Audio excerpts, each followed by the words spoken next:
Parecería que la pregunta de cómo tenemos que mirar a las niñas, los niños y los adolescentes desde el trabajo que les toca realizar eh, sería una cuestión que no tiene, que podríamos pasar de largo. Sin embargo, yo creo que, y desde mi opinión, esta es una cuestión fundamental, fundamental a lo que ustedes van a empezar a trabajar y van a empezar a discutir y analizar en el transcurso de toda esta capacitación.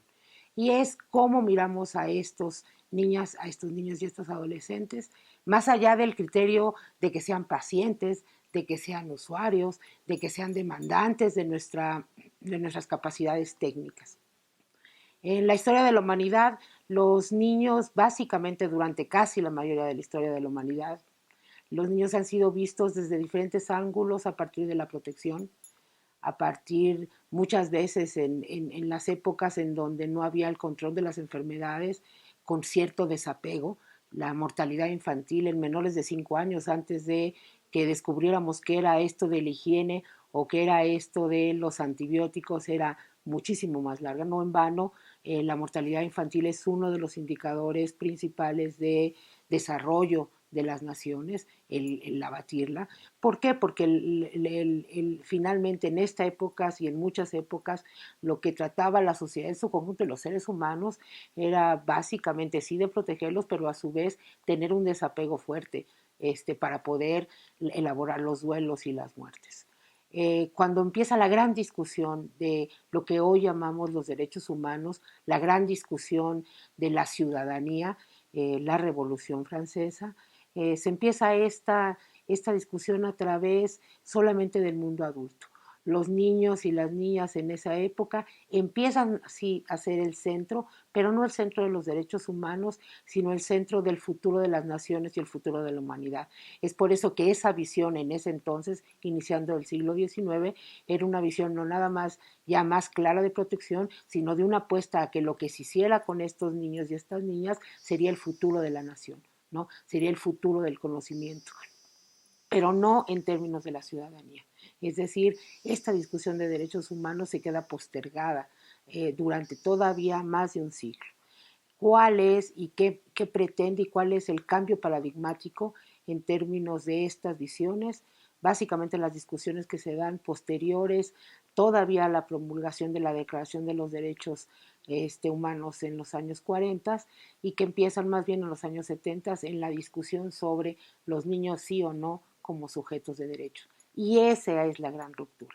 La gran ruptura se da básicamente en 1989, cuando la Convención de los Derechos del Niño lo que hace es establecer no nada más el listado de derechos que como niños o como adultos todos tenemos, sino el hecho de que estas personas menores de 18 años por primera vez son vistas no nada más como sujetos de protección, no nada más como apuestas a futuros, sino básicamente como sujetos de derechos. Es decir, esta además, dadas las características de esta etapa de la vida en los seres humanos, implican un derecho, o sea, los derechos de los niños y obligaciones para el mundo adulto. Es decir, la garantía, la protección y el ejercicio de esos derechos de estos menores de 18 años está básicamente ligado a cómo los adultos cumplimos nuestras obligaciones para garantizarlos, cumplimos nuestras obligaciones para protegerlos. Y esto marca muchísimas cosas que tienen que ver con un cambio de paradigma muy nuevo. Se dice que los hombres varones son ciudadanos a partir exactamente de la Declaración de los Derechos del Hombre desde hace 200 años. Los derechos de las mujeres tienen apenas 50, 60 años, la discusión es muy reciente. Y si nos ponemos básicamente con el momento en que la convención se da a conocer al mundo, estaríamos hablando que estos derechos son los derechos de hace 25 años. Es decir, estamos en la construcción todavía de un paradigma que depende mucho no nada más de las leyes, no nada más de las políticas públicas, sino sobre todo de cómo los adultos estamos viviendo esta nueva ruptura, esto que muchos llaman una revolución mucho más grande de la que podemos imaginar porque rompe con las estructuras tradicionales de visión a ese grupo poblacional. En este sentido, cuando nosotros decimos que tenemos que abordar y tenemos que trabajar y tenemos que articularnos con las problemáticas de los niños, las niñas y los adolescentes, lo tendremos que hacer desde este enfoque y considerándolos como sujetos.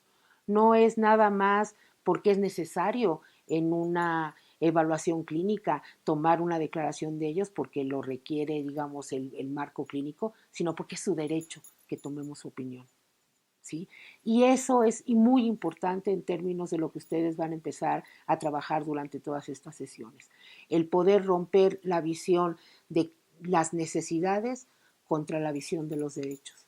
Es decir, el poder colocar a estos niñas, niños y adolescentes en el centro, no nada más porque pensamos científicamente que eso es lo correcto, sino porque básicamente es su derecho y es nuestra obligación hacerlo así.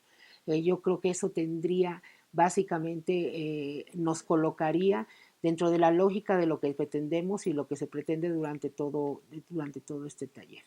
Esto pasa no nada más y no sobre todo sobre cuestiones técnicas, pasa básicamente sobre una concepción que tiene que ver con que ustedes y todos nosotros nos cuestionemos cómo vemos y cómo, cuánto avanzamos en esta visión de derechos con estas niñas, estos niños y los adolescentes. Y lo que sí tendremos que asumir, y es una reflexión constante que tenemos que tener todos los adultos, es cómo nos colocamos frente a este nuevo paradigma, cómo nos colocamos frente a estos nuevos, frente a ver a estas personas, no como personas incompletas, que ustedes lo saben mucho, son psicólogos, ¿no? Son personas en desarrollo, personas que van, los seres humanos vamos elaborando, vamos construyéndonos evolutivamente también, sino también sobre todo como personas que desde el día cero, desde el día que nacen, tienen derechos y nosotros tenemos la obligación de cumplirlos.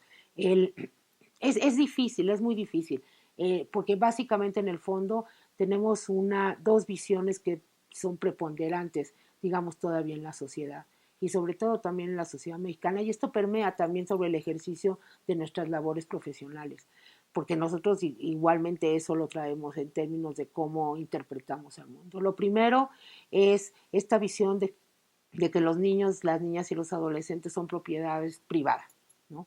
Es decir, son propiedad de los padres, y entonces la discusión no es una discusión pública, sino más bien es una discusión que se tiene que quedar detrás de la puerta, ¿no? Y esa es una de las primeras rupturas y uno de los primeros obstáculos que tendremos que ir reflexionando para colocarnos exactamente con esta visión de derechos hacia los niños.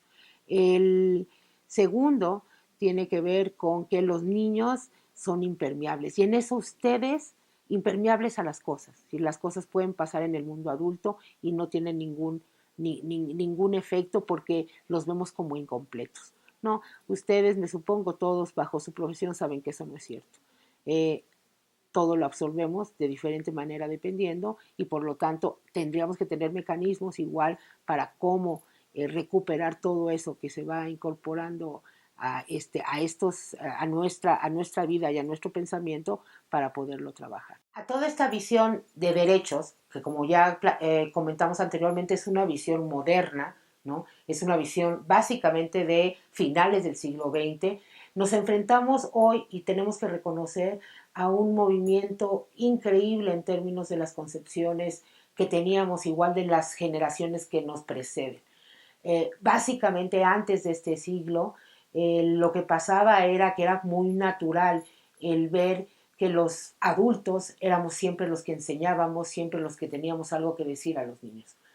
El desarrollo tecnológico, sobre todo, lo que implica la emergencia de las nuevas tecnologías de la información, nada más por decir una cosa, ¿no? Nos están planteando a niños que básicamente educan adultos, ¿no? Ustedes, cualquiera de los que está ahí, tendrán alguna anécdota de ya no sirve la tele, Penny, compónmela, y ahí va el niño de 6 años a componerte la televisión. O el que el dispositivo móvil se nos friegue y rápidamente exactamente tener a la mano derecha o a la mano izquierda algún niño o algún adolescente mínimo para que sea él quien nos resuelva en 3 segundos qué es lo que pasa con esa tecnología, ¿sí? En este momento, digamos que ante ese contexto no podemos quedarnos con interpretaciones de los niños o con una construcción social de los niños del siglo pasado. ¿no? Es esta visión de derecho lo que nos hace ver, uno, que la ciudadanía no se adquiere en la noche antes de que cumplamos 18 años. Somos ciudadanos y nos vamos construyendo como eso desde que nacemos, ¿no? Y ese es el punto de partida de reconocimiento, que es difícil para generaciones que fuimos criadas de otra manera y donde esta concepción además ni siquiera se leía, ¿no? En muchos de nosotros, particularmente, pues en 1990, pues yo ya era una adulta casi teniendo una niña, ¿no? Entonces, todo este discurso, todo este paradigma son paradigmas nuevos a los que nos tenemos que enfrentar básicamente en la lógica de cómo rompemos y cómo hacemos aprendizaje, cómo generamos nuestro autoaprendizaje. El, el colocarnos ahí nos coloca básicamente como generaciones no obsoletas, como generaciones exactamente de lo que hoy es el único marco desde mi punto de vista con el cual podemos trabajar utopías consensadas a nivel mundial. Importante, la infancia y esta concepción es una construcción construida socialmente. Por lo tanto, lo que nosotros hagamos en el día a día y lo que hagamos en todos nuestros ámbitos permitirá que estas modificaciones se realicen, así que modifiquemos estas concepciones que básicamente tienen sustentos nada más de estigmas, de saberes populares, más no sobre ni siquiera saberes científicos, ¿no? Cuando nosotros preguntamos a padres y a madres de familia cuando piden la opinión de sus hijos, cuando van a hacerles su opinión, ellos tienen todavía hoy, utilizan un término que es cuando entren a la edad de la razón, ¿no? Estos términos que, bueno, naturalmente ninguno de ustedes, psicólogos modernos, ya estaría usando, pues son la lógica de cómo nos vamos, digamos, acercando y cómo vamos manejando estas concepciones y lo que se deriva de ellos. El planteamiento aquí es las cosas que se desarrollen en términos técnicos que tengan que ver con niños, en procesos judiciales, en procesos de determinación de saberes para llevar procedimientos a buen cauce, no nada más tienen que ver con el desarrollo técnico, no nada más tienen que ver con sus saberes y sus conocimientos científicos, sino sobre todo tienen que ver con que vean que esto no es una labor que tenga que ver con su conciencia, sino básicamente que es una labor que tiene que ver con que estos niños tienen el derecho a eso, a que se les vea como sujetos de derechos, que se les respete como seres humanos, que no se piense que se les proteja como tal, básicamente porque no es una buena voluntad de nosotros, sino porque es nuestra obligación a esos derechos adquiridos por estos niños y valorados socialmente desde hace apenas 25 años.